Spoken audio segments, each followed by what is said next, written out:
Tout au long des années, j'ai fait beaucoup d'enseignements dans beaucoup d'endroits différents sur la façon d'avoir une bonne relation avec Dieu, avec soi-même et avec les autres. Et nous avons pris certaines des meilleures parties de ces différents enseignements et nous les avons combinés dans une seule émission pour chaque relation spécifique. Donc, quand vous finirez de la regarder, pourquoi ne pas aller à la page Facebook ou Twitter et me faire savoir quelle était votre partie préférée? Je voudrais avoir vos réactions et j'ai hâte d'écouter ce que vous pensez. Nous pourrions donc dire aujourd'hui qu'il ne s'agit que de vous. Où êtes-vous sur la liste des gens dont vous vous occupez? Êtes-vous toujours à la queue de votre liste et, à dire vrai, vous devez vous occuper de tant de personnes que lorsque vous finissez de vous en occuper, vous n'avez jamais le temps de vous occuper de vous-même? Est-ce que vous dites des choses comme « Quand est-ce que quelqu'un va faire quelque chose pour moi ?» Ou des choses comme « Je fais tout le travail par ici et personne ne m'apprécie. » J'ai beaucoup de hochements de tête là-bas. Si vous ne vous occupez pas de vous-même, vous arriverez au point où vous ne pourrez pas vous occuper des autres non plus. Vous arriverez au point où soit vous ne pourrez pas le faire physiquement, vous ne pourrez pas le faire mentalement, vous ne pourrez pas le faire émotionnellement, soit vous le ferez, mais avec une attitude si mauvaise que tout le monde regrettera que vous l'ayez fait.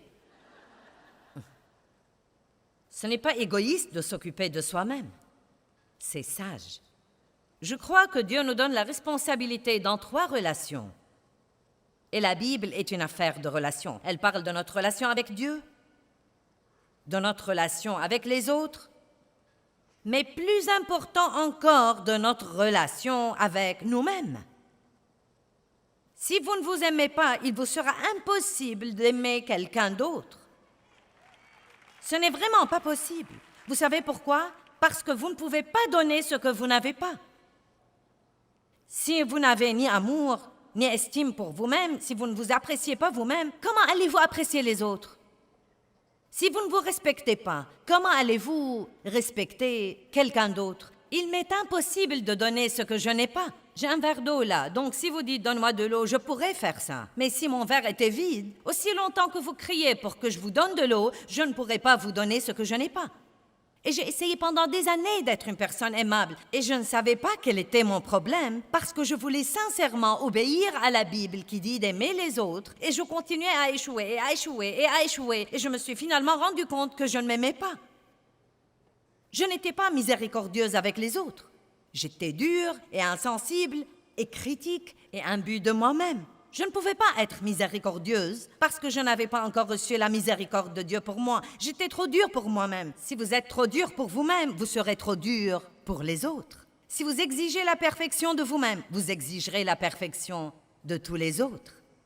Donc, si vous n'avez jamais fait ça, vous devez faire une pause dans votre vie surchargée et vous devez découvrir le fin fond de votre relation avec vous-même. Est-ce que vous vous plaisez? Vous vous aimez? Vous vous appréciez? Vous vous respectez?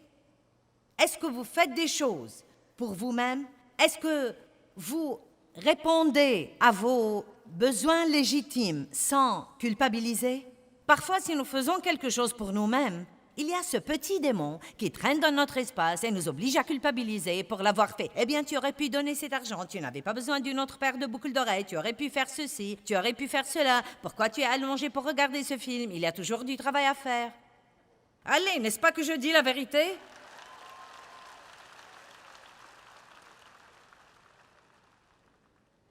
Nous ne sommes pas sur Terre que pour prendre de la place et respirer. Il n'y a rien que j'aime mieux que de voir mes enfants s'amuser. Et j'aime vraiment les voir se réjouir les uns des autres. Je ne crois pas que nous nous rendions compte combien Dieu se réjouit quand nous nous réjouissons les uns des autres et que nous nous amusons. Je ne crois vraiment pas que quelqu'un aime bien rire plus que Dieu. Il a créé l'amusement. Il a créé le rire. Il a créé la joie. Le diable est celui qui a amené le malheur, et la misère, et la tristesse, et la dépression, et le désespoir, et le découragement, et la colère, et le non-pardon. Il ne vient que pour détruire, mais Jésus a dit « Je suis venu afin que vous ayez la vie et que vous en jouissiez. » Vous ne pouvez jouir de votre vie si vous ne jouissez pas de vous-même.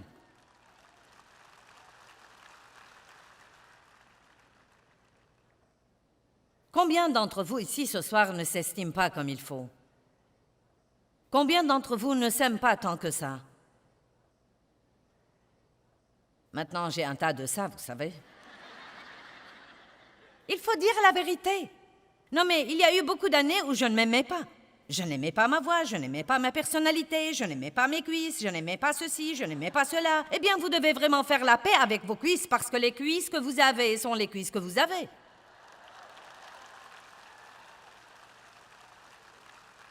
Prenez ce que vous avez et faites de votre mieux avec ça. Si vous pouvez, améliorez-le. Mais si vous êtes coincé avec ça, apprenez à l'aimer. Amen? Ça ne vous servira à rien de regarder les autres personnes. « Oh, si seulement j'étais comme toi, si j'avais tes cheveux, si seulement je pouvais chanter comme ça. » Vous n'avez pas ça. Point final. Ça ne va pas arriver. Apprenez à vous aimer.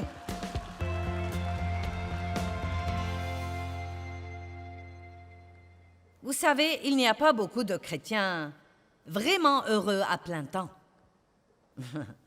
Je parle des chrétiens heureux à plein temps. Vous savez, nous pouvons être heureux dans l'allégresse collective quand nous venons à l'église. Et l'équipe de l'adoration est en train de jouer et c'est comme « Oh, mais je parle d'être heureux à plein temps. Heureux à plein temps. Heureux dans la tempête, heureux quand la tempête est finie. Les gens pensent « Je ne peux pas être heureux si je ne me marie pas. » Ensuite, ils se marient et ils pensent « Je ne peux pas être heureux si je dois supporter ça toute ma vie. »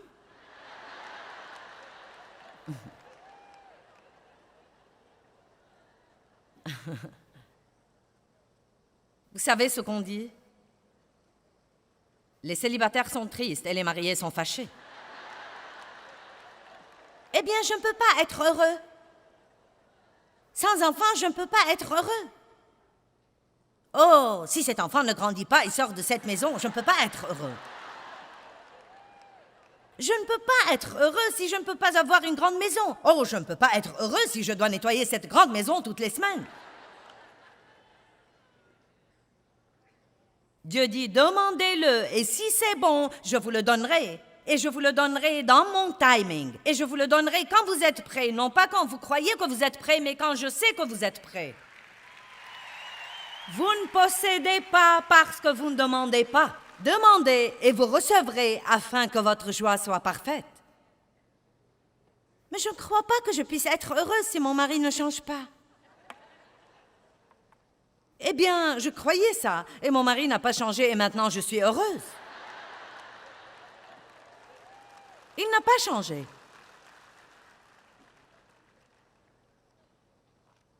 Non, mais il n'y avait pas grand-chose qui n'allait pas chez lui. C'était moi qui avais le problème et je croyais qu'il devait changer pour que je puisse être heureuse. Et quand j'ai finalement découvert que je devais prendre la responsabilité de ma propre joie et arrêter d'essayer de donner à quelqu'un d'autre la tâche de me faire plaisir, une des raisons pour lesquelles j'étais malheureuse est que j'étais résolue à être le genre de personne que Dieu voulait que je sois, mais j'essayais en réalité de faire ça toute seule. Je ne connaissais pas, vous ne possédez pas parce que vous ne demandez pas. Maintenant, s'il y a quelque chose qui se passe en moi, qui doit être changé, je demande simplement à Dieu de me changer. Je ne lutte pas avec ça. J'étudie la parole et je demande à Dieu de me changer. Je n'essaie pas de me changer et essaye de me changer et essaye de me changer et essaye de me changer. Je n'ai pas le temps de faire la danse pour amener tout le monde à m'aimer. J'ai essayé ça dans les quelques premières années et ça tue. Donc, j'ai finalement décidé, Dieu, il va falloir que tu les amènes à m'aimer parce que c'est ce que je suis, c'est fini. Et je ne peux pas essayer de faire les choses d'une façon pour vous et d'une autre façon pour vous et d'une autre façon pour vous. Donc, je crois que Dieu me donne la grâce. Priez pour des portes ouvertes. Priez Dieu d'ouvrir des portes que vous ne pouvez pas ouvrir et de fermer des portes qui doivent être fermées et que vous n'êtes pas prêt à fermer. Vous m'avez entendu? Ne priez pas Dieu juste d'ouvrir des portes, priez-le de fermer des portes dans votre vie qui doivent être fermées. Commencez à être honnête avec Dieu. Commencez à être responsable devant quelqu'un et confessez des choses et demandez la prière. Ouh! Vous allez exaspérer le diable quand vous faites ça, parce qu'il veut que vous mettiez un masque artificiel sur votre visage. Le Seigneur soit loué. Alors que dedans de vous, vous êtes presque détruit. C'est incroyable ce que nous faisons quand nous cachons des trucs. Ne jouez pas au plus fin les uns avec les autres. Vous n'êtes pas obligé d'être parfait toute la semaine. Comment a été ta journée hier? Eh bien, j'ai mal agi toute la journée hier. Vraiment mal. Mais je suis content que Dieu soit miséricordieux et qu'il soit prêt à me pardonner. Je lui en ai parlé. Il m'a pardonné. Et vous pouvez prier pour moi aussi, car j'ai besoin de toute aide. Amen. Et non pas, comment étais-tu hier? Très bien. Amen. La première chose qui arrive chaque jour, vous devez dire « Dieu merci pour cette journée et je sais que je ne peux rien faire sans toi, donc s'il te plaît, sois avec moi et aide-moi dans tout ce que je fais. Je te le demande. » Je demande de pouvoir élever mes enfants sans perdre la raison. Je demande de conduire dans le trafic pour aller au travail sans me fâcher et faire des choses odieuses. Je demande de ne pas manger à l'excès aujourd'hui car je suis tentée sur ce plan. Je demande Dieu. Nous devons demander. Il y a une puissance incroyable dans la prière. Quand un homme juste prie, une puissance énorme devient disponible. Vous dites, eh bien, c'est mon problème, je ne suis pas un homme juste. Si vous êtes régénéré, vous êtes juste devant Dieu par le sang de Christ. Peut-être que vous ne faites pas tout comme il faut, mais croyez-moi, vous êtes juste devant Dieu. Combien d'entre vous culpabilisent dans votre vie et c'est un lourd fardeau et vous en avez par-dessus la tête et vous voulez apprendre à vous en libérer? Eh bien, j'avais un problème énorme, terrible avec la culpabilité dans ma vie. Et je peux dire ici aujourd'hui que bien que ce fut un combat énorme et qui a exigé beaucoup d'études, j'ai été délivrée, complètement délivrée de la culpabilité. Or, cela ne veut pas dire que si je fais quelque chose de mauvais, je n'ai pas du chagrin à cause de mon erreur. Je ne veux pas faire de mauvaises choses. Je n'aime pas du tout sentir que j'ai offensé le cœur de Dieu. Mais je crois qu'il y a une différence entre avoir du chagrin saint pour avoir offensé le cœur de Dieu, admettre ça, en discuter tranquillement avec Dieu, obtenir son pardon et aller de l'avant, c'est une chose différente de porter toujours ce terrible fardeau de culpabilité et de le laisser vous rabaisser et vous voler votre vie jour après jour après jour après jour. Jésus a fait tout ce qu'il devait faire. Il attend que nous le croyions. Et je vais vous montrer la preuve dans la parole de Dieu aujourd'hui, comme quoi il nous a non seulement pardonné nos péchés, mais encore ôté la culpabilité. Et c'est à nous de le croire ou non et d'arrêter de vivre d'après nos sentiments et de commencer à vivre d'après la parole.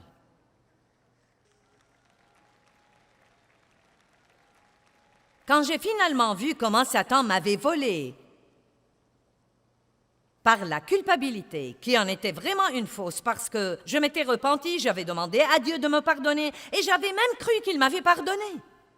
Et pourtant, je me sentais toujours coupable et mauvaise et je portais ce fardeau sur mon dos partout où que j'aille. Je ne me sentais pas bien si je ne me sentais pas mal. J'ai presque commencé à penser que c'était la façon religieuse de se sentir comme un vieux ver et quelqu'un qui ne peut jamais faire ce qu'il faut et plaire à Dieu.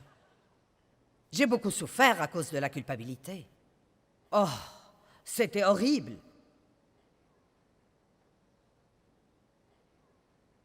Je me levais, je désirais que ce soit le temps de dormir, et je dormais et je désirais me lever. Parce qu'il était toujours là. Il rôdait. Tu n'as pas. Tu n'es pas. Tu aurais dû. Tu n'aurais pas dû. Tu devais savoir mieux. Tu l'as fait encore une fois. Tu ne seras jamais gentil. Pour qui te prends-tu pour prêcher les autres? Eh bien, je vais exaspérer tous les démons religieux en disant je suis debout ici devant vous aujourd'hui et je n'ai pas une once de culpabilité pour quoi que ce soit.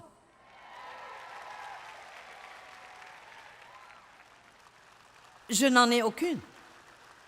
Vous dites, tu ne fais jamais ce qu'il ne faut pas. Aussi. Oh, si. Si. Non, mais si je pense une pensée égoïste, c'est mauvais.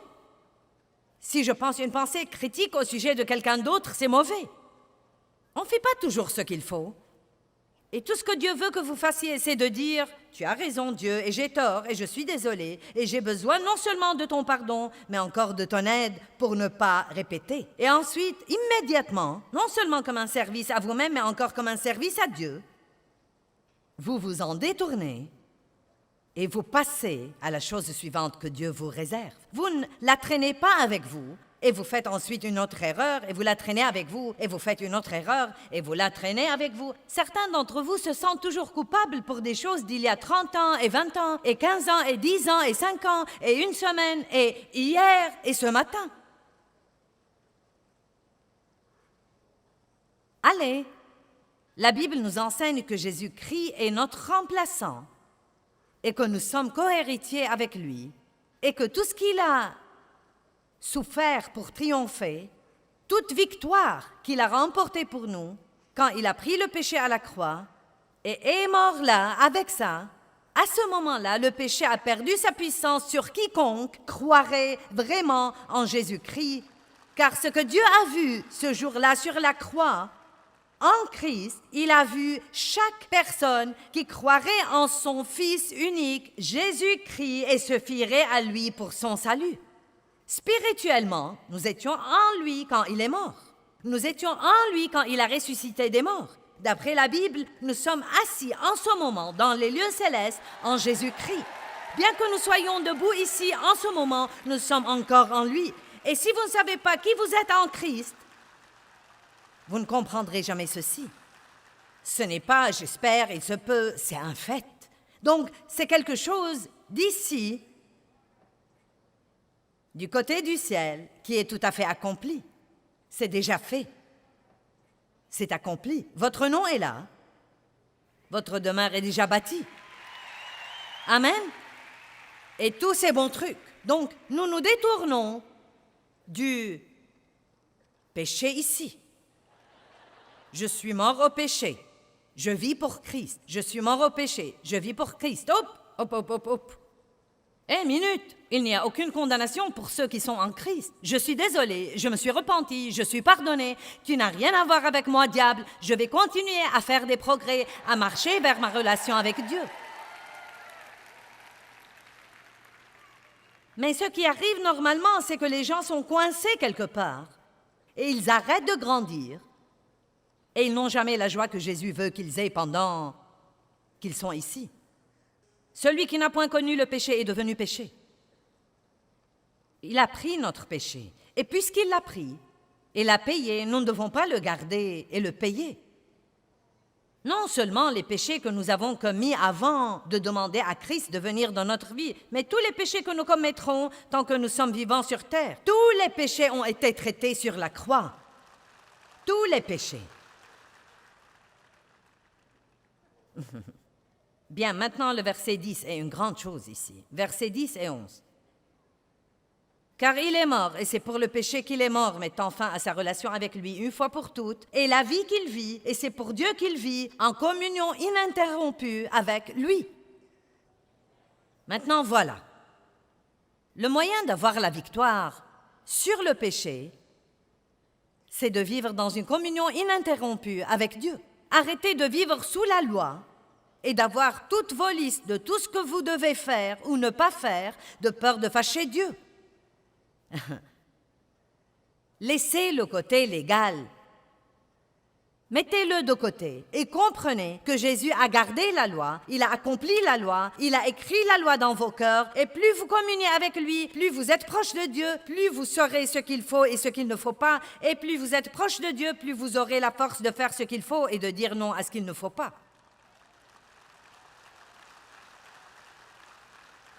Mon Dieu, si jamais nous saurions ce qu'il a fait pour nous. C'est difficile à comprendre parce que Satan est là. Et essaye de dire, tu veux rire, ça ne pourrait être aussi simple que ça. Tu crois que tu peux aller faire ce que tu voudras et ensuite t'excuser et tout sera pardonné? Nous devons comprendre que Dieu est un Dieu de cœur et qu'il voit nos cœurs. Si vous faites le faux et que vous cherchez une excuse pour pécher, je ne peux pas vous aider. Il n'y a rien que je puisse faire. Mais si vous êtes sérieux, si vous aimez vraiment Dieu, et que vous savez que Jésus est votre seul espoir, et que vous voulez vraiment vivre pour plaire à Dieu, et c'est le cas, sinon vous ne seriez pas ici. Il ne s'agit pas de ce que vous faites. Maintenant, il se peut qu'il y ait certains surfeurs de chaîne en ce moment qui ont plutôt par hasard regardé cette émission et vous essayez de voir si je suis folle ou si j'ai quelque chose que vous aimeriez écouter. Et je ne sais pas où vous en êtes, mais croyez-moi, si vous aimez Dieu, si vous avez reçu Christ comme votre sauveur, et si vous voulez vraiment vivre la vie que Jésus est mort pour que vous viviez, vous n'allez jamais faire ça si vous êtes accablé de culpabilité tout le temps à cause de tout le mal que vous auriez jamais fait. Il n'y a aucun mal que nous avons fait que Dieu ne puisse pas réparer par le sang de Jésus-Christ. Rien.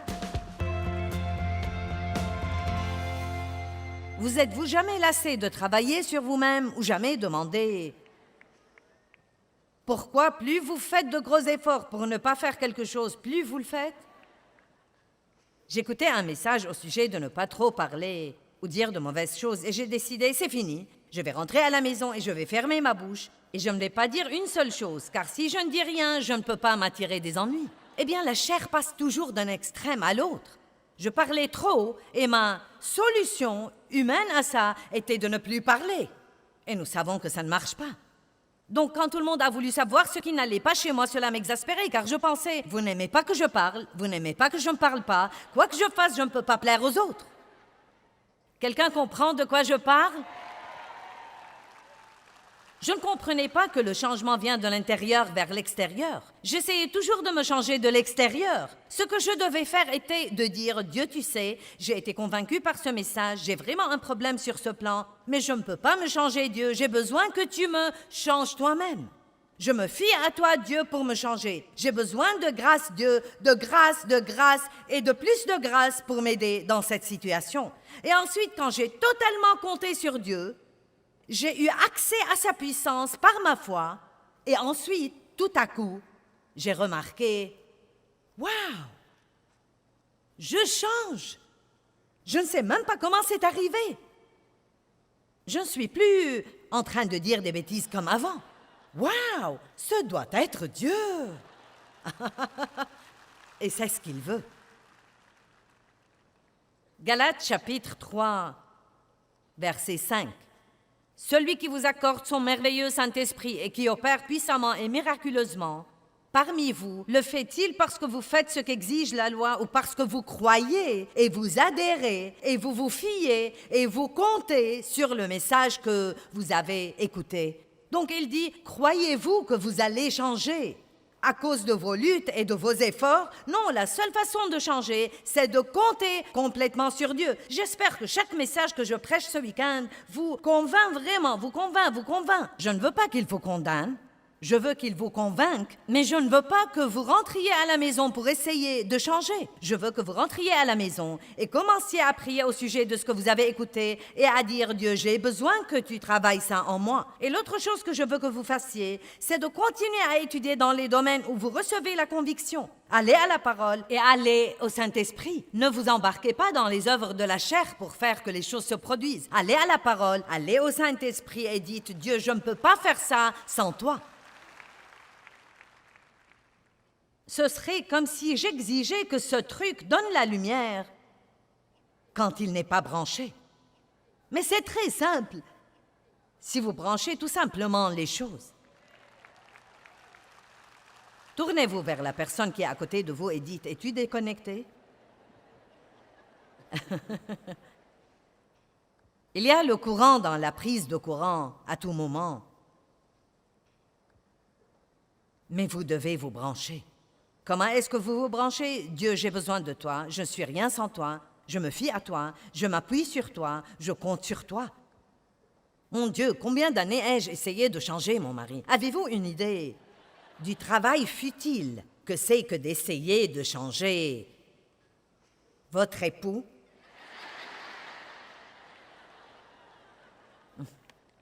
Non, mais parlez de quelque chose qui vous épuise, mes chers, et ça y est.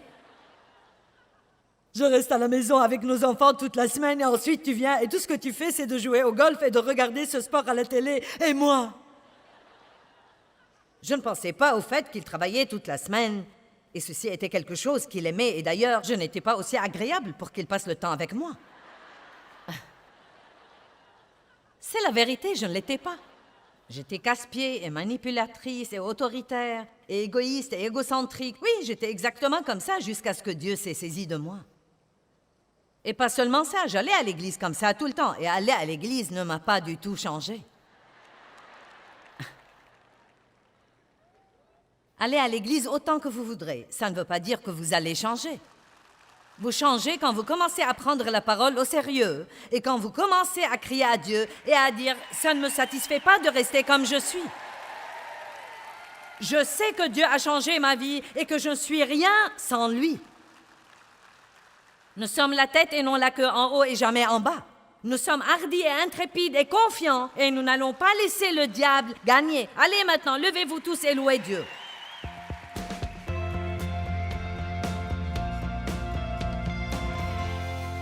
L'un des désirs les plus profonds du cœur de Dieu, c'est d'avoir une relation profonde, intime, personnelle avec vous. Oui, j'ai dit avec vous. Et je ne parle pas juste à un groupe de gens ici, je vous parle à vous. C'est la raison même pour laquelle Dieu nous a créés. Pas seulement ça, il veut aussi que nous apprenions à avoir une bonne relation avec nous-mêmes. Que pensez-vous de vous? Vous vous aimez? Êtes-vous contre vous? Est-ce que vous vous méprisez? Est-ce que vous vous rejetez? Ou avez-vous une relation saine avec vous? Est-ce que vous attachez une grande valeur à ce que Dieu a fait en vous créant? Vous savez, tout ce que Dieu a créé, il l'a regardé et il a dit « c'est très bon ». Et cela veut dire « vous ». Oui, nous faisons tous ce qu'il ne faut pas, mais vous êtes une bonne personne au très fond de vous et Dieu veut avoir une merveilleuse relation, une relation intime avec vous. Et à ce moment-là, nous pouvons apprendre à aimer les autres d'une façon saine et vivifiante.